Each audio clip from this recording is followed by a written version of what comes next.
క్రీస్తునందు ప్రియమైన ప్రేమధార టీవీ వీక్షకులందరికీ మన ప్రభువును రక్షకుడైన యేసు క్రీస్తు ఘనమైన నామంలో శుభములు తెలియజేస్తున్నాం. నేటి మన ధ్యాన భాగంగా మొదటి సమూయేలు గ్రంథము 10 నుండి 13 అధ్యాయాల వరకు ధ్యానించుకోబోతున్నాం. సమూయేలు సౌలుకు తైలాభిషేకం చేశాడు. దేవుని స్వాస్థ్యం మీద నీవు అధిపతివి అని చెప్పాడు. దేవుని పక్షంగా ఆయన ప్రజలను పరిపాలించడానికి దేవుడు అతనికి అధికారం ఇచ్చాడు. కాగా పట్టాభిషేకం రాజరిక కార్యక్రమం సౌలుకు జరిగింది. అతడిప్పుడు దేవుడు ప్రతినిధి.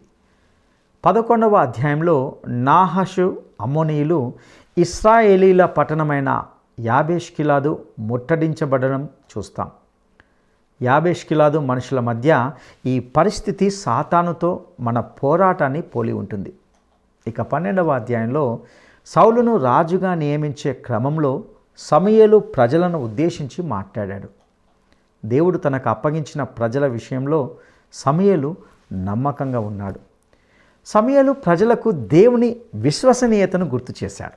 దేవుడు వారిని ఐగుప్తీల నుండి రక్షించి వారికి కనాను దేశాన్ని ఇచ్చాడని చెప్పాడు. అదేవిధంగా 13వ అధ్యాయం ప్రకారము చూస్తే సౌలు దేవుని ఆజ్ఞకు లోబడి ఉండాలని, అతను తన స్థానాన్ని మర్చిపోయాడని గ్రహిస్తాం.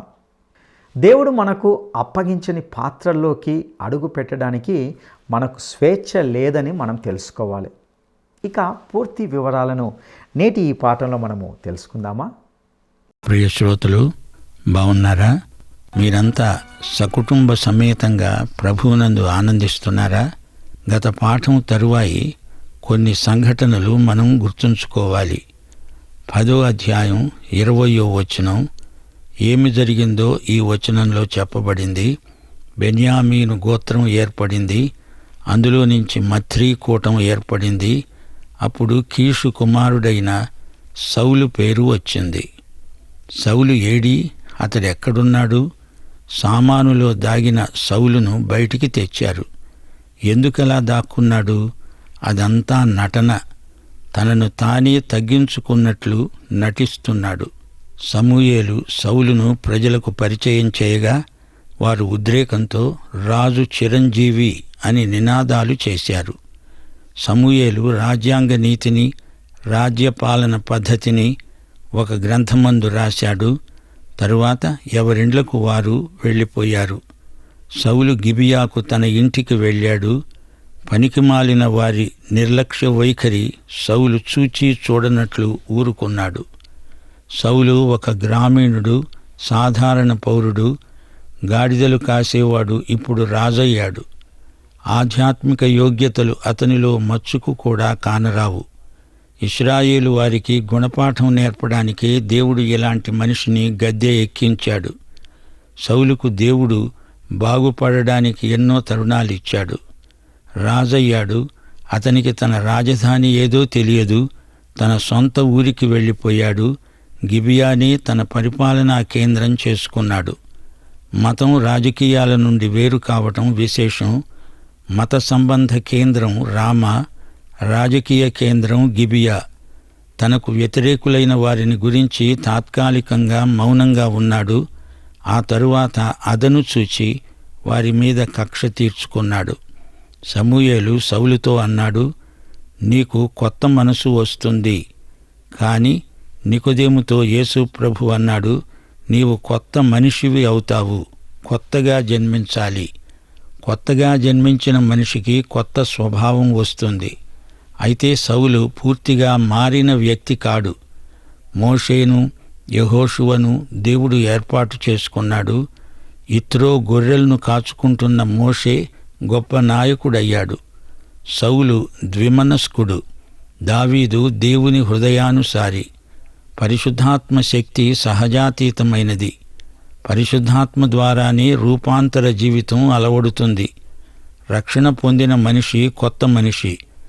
సౌలు కోవకు చెందిన బూటకపు భక్తులు ఈ రోజున కూడా ఉన్నారు. సమూయేలు అనేక మంది ప్రవక్తలను సంఘటితపరిచాడు. ప్రవక్తల బడి స్థాపించాడు. ప్రజలు దేవుని చిత్తాన్ని రాజుకు బయలుపరుస్తారు. సమూయేలు కాలంలో గొప్ప ఉజ్జీవం కలిగింది. సమూయేలు దేవుడు వాడుకున్న గొప్ప సేవకుడు. సోదరీ సోదరులారా, ఇప్పుడు 1 సమూయేలు 11వ అధ్యాయానికి రండి. నాహాషు అమ్మోనీయుడు. అతడు ఇశ్రాయేలు వారిపై కక్షగట్టాడు. నాహాషు చాలా పరుషంగా కఠినంగా ప్రవర్తించాడు. సౌలుకు ఈ వార్త అందింది. దేవుని ఆత్మ అతని మీదికి రాగా ఒక కాడి ఎడ్లను తీసి తొనకలుగా చేసి నలుదిక్కులకు వాటిని పంపి వర్తమానం చేశాడు. సౌలుతో సమూయేలుతో చేరని వాడెవడో వాని ఎడ్లను ఈ ప్రకారమే చేస్తాను. సమూయేలు లేకపోతే సౌలు అనామకుడు. సౌలు అద్భుతమైన రీతిగా అమ్మోనీయులను హతం చేశాడు. సౌలు అన్నాడు, నేడు యెహోవా ఇశ్రాయేలీయులకు రక్షణ కలుగజేశాడు. ఇశ్రాయేలీయులందరూ సౌలుకు మద్దతు ఇచ్చారు. సౌలు నేతృత్వంలో అమ్మోనీయులు పూర్తిగా ఓడిపోయారు. గిల్గాలులో సౌలు రాజుగా పట్టాభిషేకం పొందాడు. సౌలు ఆరంభం ఘనంగా అట్టహాసంగా కనిపించింది. రాను రాను సౌలు ఆధ్యాత్మికంగా ఎంతో దిగజారిపోయాడు. ఇప్పుడు 12వ అధ్యాయానికి రండి. ఈ అధ్యాయమంతా సమూయేలు యొక్క హంసగీతిక. సమూయేలు మాట్లాడుతున్నాడు. ఆలకించండి, మీరు నాతో చెప్పిన మాటను అంగీకరించి మీ మీద ఒకణ్ణి రాజుగా నియమించాను. అవును, వారు దేవుణ్ణి కాదని సౌలును రాజుగా ఎన్నుకున్నారు. ఇప్పటికైనా మించిపోయిందేమీ లేదు. రాజు దేవునికి లోబడితే ఆశీర్వదిస్తాడు. సమూయేలు చిన్నప్పటి నుండి దేవుని పర్యవేక్షణలో పెరిగినవాడు. ప్రజలందరి ఎదుట సమూయేలు జీవితం తెరిచిన పుస్తకంలాగా ఉంది. కుమారుల విషయంలో మాత్రమే అతనికి బాధ. నేను నిజాయితీగా బతికాను, యథార్థమైన సేవ చేశాను అని ప్రజలకు తన సాక్ష్యం వినిపించాడు. వారన్నారు, నీవు మాకు ఏ అన్యాయము చేయలేదు, ఏ బాధ మాకు కలిగించలేదు. ప్రజలందరూ ఒక్కుమ్మడిగా సమూయేలును గురించి మంచి సాక్ష్యం ఇచ్చారు. నిజమే, సమూయేలు యథార్థపరుడు, నిజాయితీ గల గొప్ప నాయకుడు. ఎట్టి ప్రలోభానికి శోధనకు లొంగలేదు. ద్రవ్యమును గురించిన శోధనలను గెలిచాడు. గాని ఒక తండ్రిగా అతడు ఓడిపోయాడు. అనేక మంది దైవ సేవకుల పిల్లలు లోకంలో కలిసిపోతూ తల్లిదండ్రులకు తలవంపులు తెస్తున్నారు. మోషే అహరోనులను సొలొమోను జ్ఞాపకం చేస్తున్నాడు. యెహోవా పూర్వీకులకు చేసిన నీతి కార్యాలను సమూయేలు గుర్తు చేసుకున్నాడు. మోషే నాయకత్వంలో వారు ఈజిప్టు దాస్యం నుండి విడుదల అయ్యారు. ఫిలిష్తీయులు మోయాబీయులతో ఇశ్రాయేలీయులు యుద్ధాలు చేశారు. చరిత్ర నేర్పిన పాఠాలు స్ఫురణకు తెచ్చుకోండి. అవిధేయులైనప్పుడు దేవుడు తన ప్రజలను శిక్షించాడు.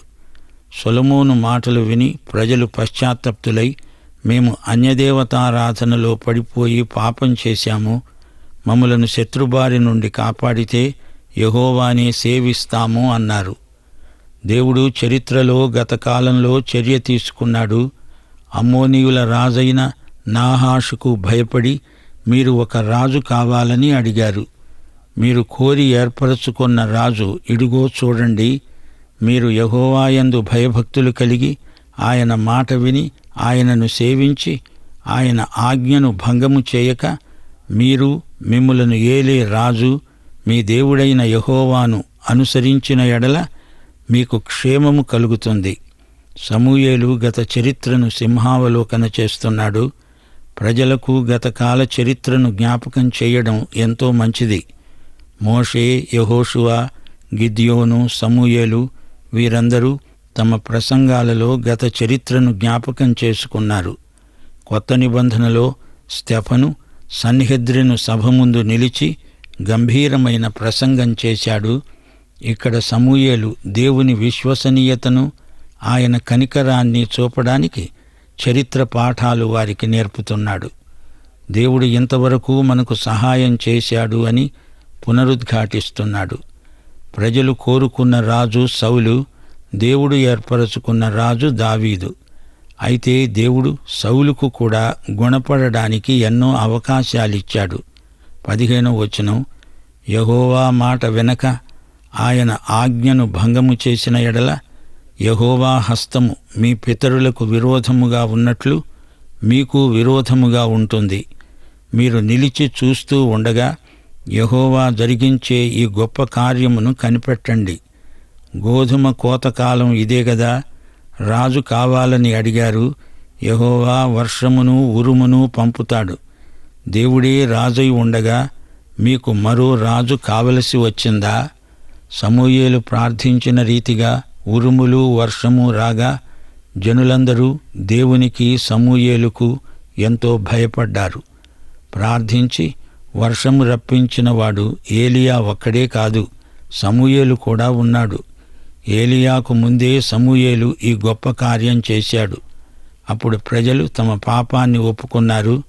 సమూయేలు అన్నాడు, సరే, ఇప్పటికైనా మీరు యెహోవాను విసర్జించకుండా ఆయనను అనుసరిస్తూ పూర్ణ హృదయముతో ఆయనను సేవించండి. దేవుని మాటను నమ్మి ఆయన వద్దకు వచ్చిన వారు ధన్యులు. 22వ వచనం, యెహోవా మిమ్మును తన జనముగా చేసుకోవడానికి ఇష్టము కలిగి ఉన్నాడు. తన ఘనమైన నామము నిమిత్తము తన జనులను ఆయన ఎన్నటికీ విడనాడడు.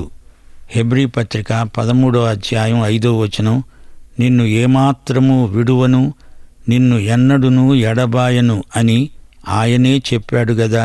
సమూయేలు అన్నాడు, నా మట్టుకు నేను మీ నిమిత్తము ప్రార్థన చేయడము మానడం వలన యెహోవాకు విరోధంగా పాపం చేసిన వాణ్ణవుతాను. అది నాకు దూరమగునుగాక.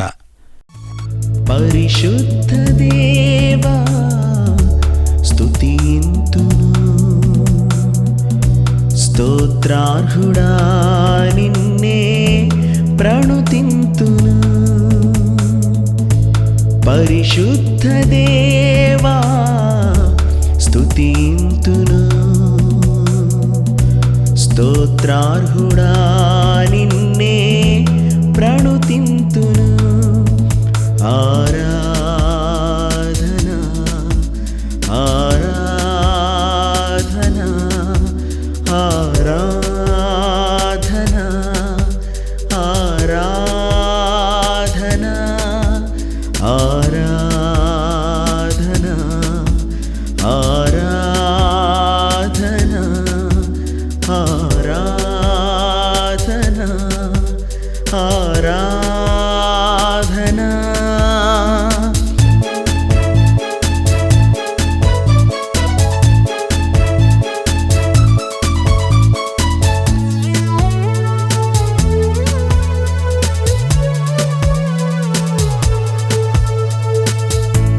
నా ఎడల నీకున్న తలంపులు విస్తారమైనవి, అతి శ్రేష్టమైనవి. నా ఎడల నీకున్న తలంపులు విస్తారమైనవి, అతి శ్రేష్టమైనవి. శాశ్వతమైన కృప చూపినావు, నీ ప్రేమ ఎంత అతి మధురమో. శాశ్వతమైన కృప చూపినావు, నీ ప్రేమ ఎంతో అతి మధురమో. ఆరాధనా ఆరాధనా ఆరాధనా ఆరాధనా ఆరాధనా ఆరాధనా ఆరాధనా ఆరాధనా.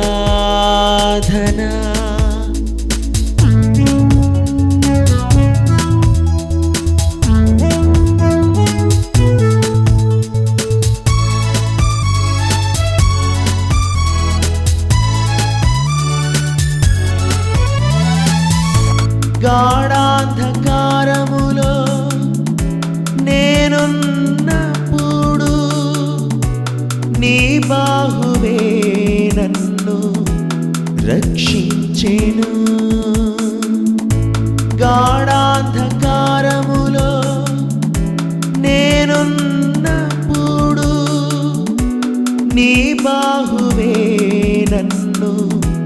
రక్షించెను. నా కొరకు మరణించి తిరిగి లేచినావు, నీ కొరకి నేను జీవింతును. నా కొరకు మరణించి తిరిగి లేచినావు, నీ కొరకి నేను జీవింతును. ఆరాధన ఆరాధన ఆరాధన. ప్రియ శ్రోతలు, మనము దేవుని పక్షమున ఉన్నాము గనుక అతిశయిస్తాము. మనము ప్రభువుకు జతపని వారము. ఆయన మనల్ని అంతము వరకు కాపాడుతాడు.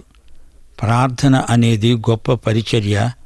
అట్టి పరిచర్యలో ఉన్న ప్రార్థనాపరులకు మా కృతజ్ఞతలు. ప్రార్థన మానడం పాపం.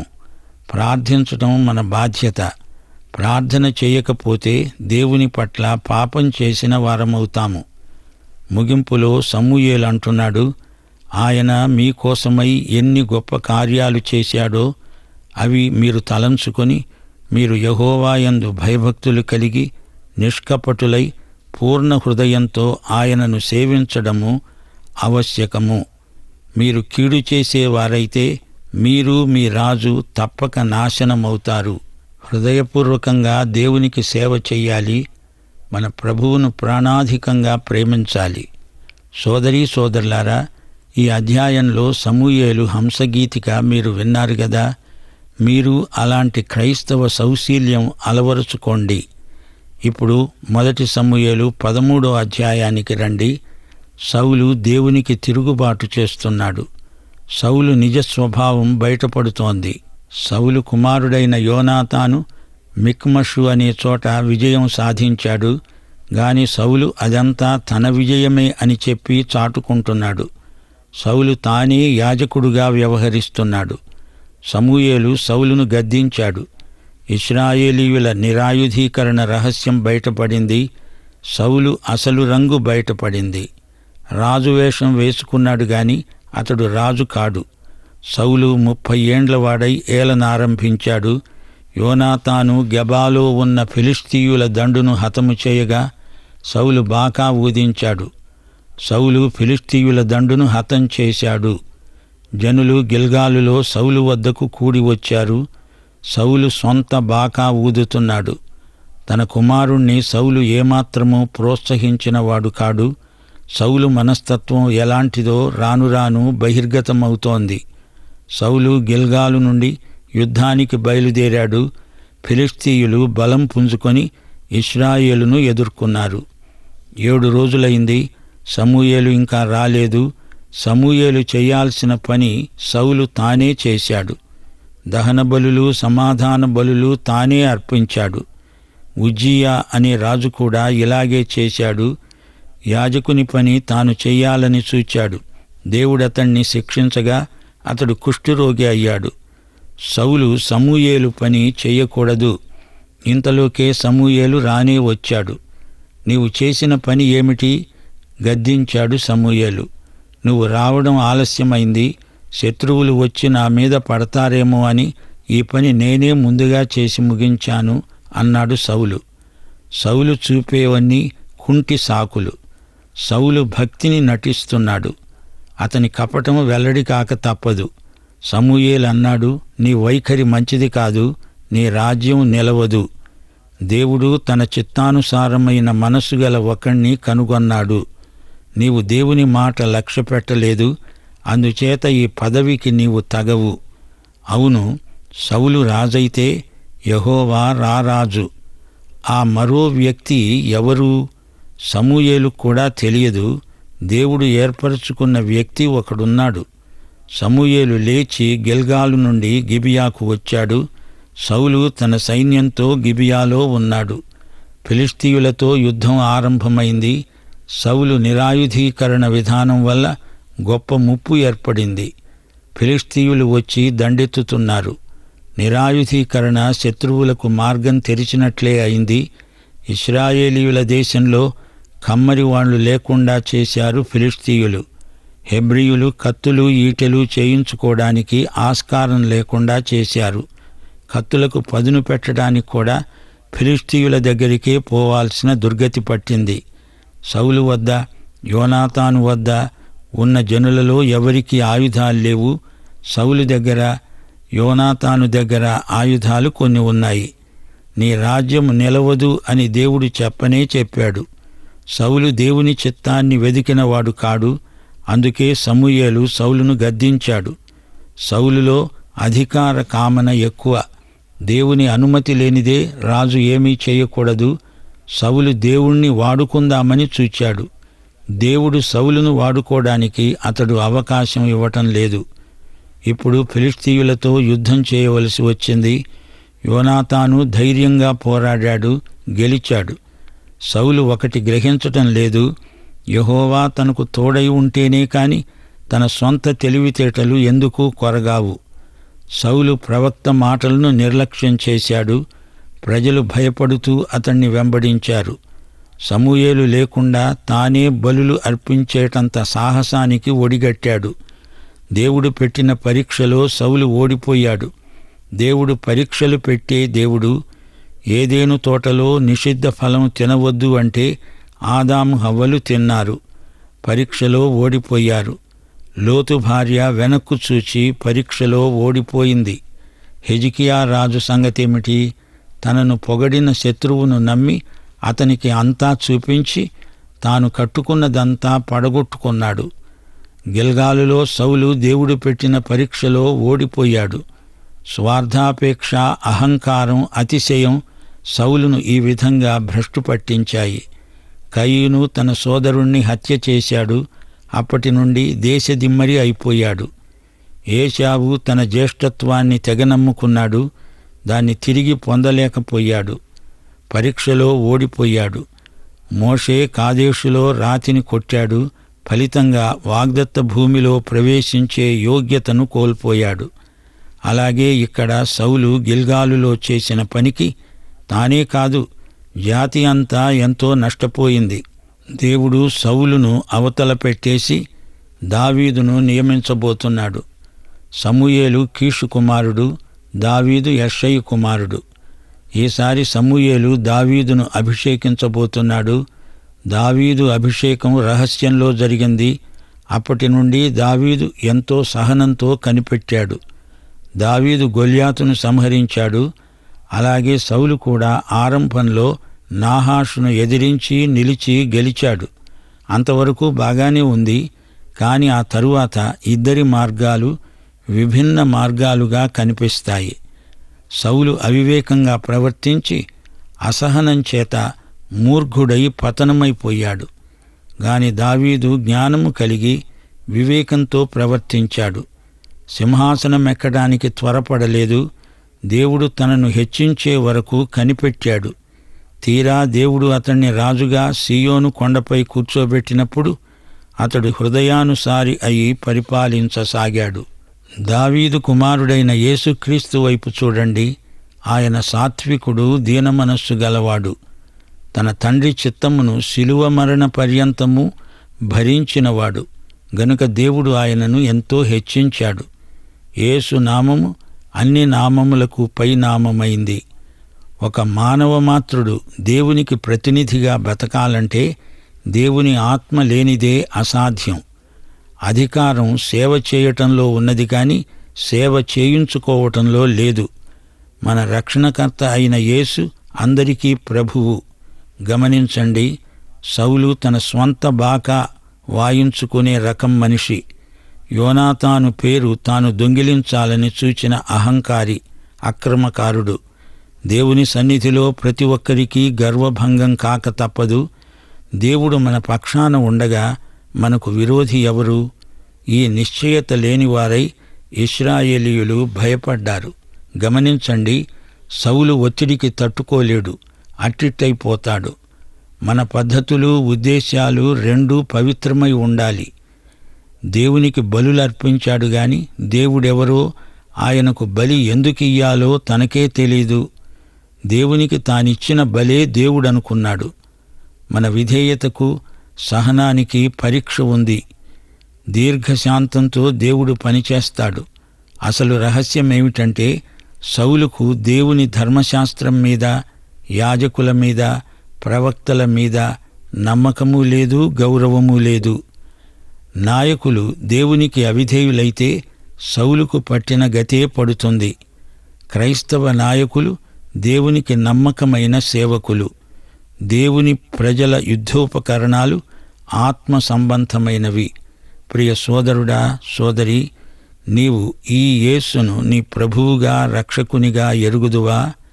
పాఠం ఇంతటితో సమాప్తం. ప్రభు అయిన యేసుక్రీస్తు వారి కృప, తండ్రి అయిన దేవుని ప్రేమ, పరిశుద్ధాత్మ యొక్క అన్యోన్య సహవాసము మనకు సదాకాలము తోడై ఉండునుగాక. ఆమేన్.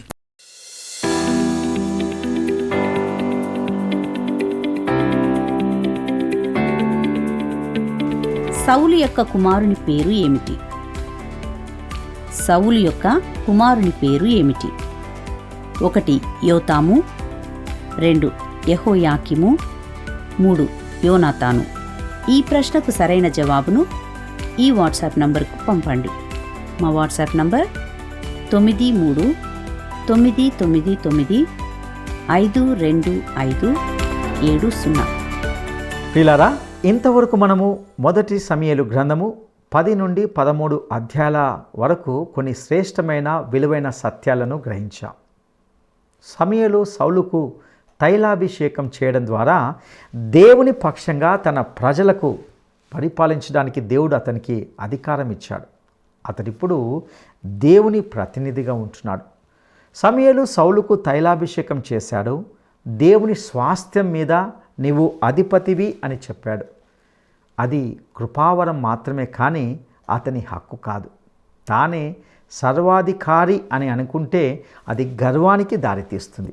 అధికారము దేవుని అనుగ్రహం వలన కలిగినది అనుకుంటే అది తగ్గింపునిస్తుంది.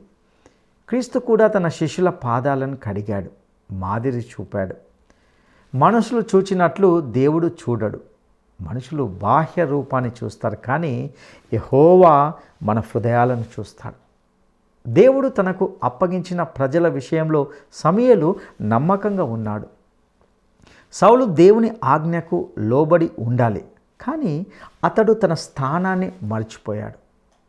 దేవుడు మనకు అప్పగించని పాత్రల్లోకి అడుగు పెట్టడానికి మనకు ఎటువంటి స్వేచ్ఛ లేదని మనం తెలుసుకోవాలి. కొన్నిసార్లు సంఘాలు అర్హుల కొరత కారణంగా ఎవరో ఒకరిని పెద్దలుగా, నాయకులుగా నియమిస్తుంటారు. ఆ వ్యక్తులను నియమించడానికి తమకు మంచి కారణాలు ఉన్నాయని ఆ సంఘాలు భావించవచ్చు, కానీ వారు సౌలు చేసిన తప్పునే చేస్తున్నారు. వారు తమ స్థానాన్ని మర్చిపోతున్నారు. వారు దేవుడు నియమించిన దానికి లోబడడం లేదు. ప్రియులారా, ఈ సత్యాలను మన జీవితాలకు అన్వయించుకొని జీవించడానికి ప్రభు మనకు సహాయం చేయనుగాక. దైవాశీస్సులు.